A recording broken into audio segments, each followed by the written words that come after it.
Hi, this is Tim Santoni, and today Ben Gomez joins me. We're coming to you from Santoni headquarters here. We're talking a little bit about those questions and stumbling blocks a lot of our employers ask us in the sales process after they come on board. And we're going to break down these questions and hopefully shed some light on these topics to help you in your onboarding process, your screening process, and managing compliance and risk in your organization. So Ben's going to pepper me with questions, and so let's get started. So this is a two-part question. What is it that you need to run a background check? And then also, what does a background check uncover?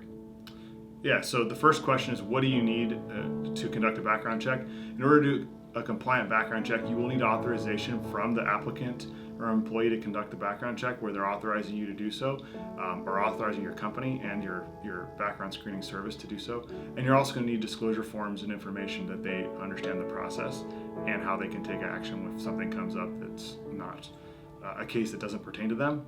And then you're also going to need to obtain information on the basic identifiers: name, social, date of birth, address, employment, education, if you're looking to verify that, but those basic pieces of information. Okay.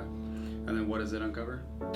So pre-employment background checks can uncover a lot of different things, but typically they will uncover criminal records, driving record, verifying address history, and looking at high-level watch lists like sex offender, national wants and warrants, government watch lists that would really prohibit people from really working or doing business in the U.S. So thank you so much for tuning into the show. If you have any questions or stumbling blocks with your employment background screening or onboarding process, please feel free to reach out to us.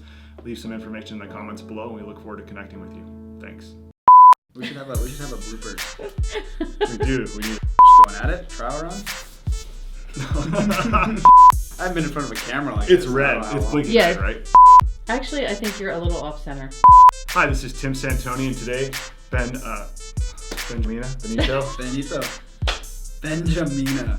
That's gonna stick.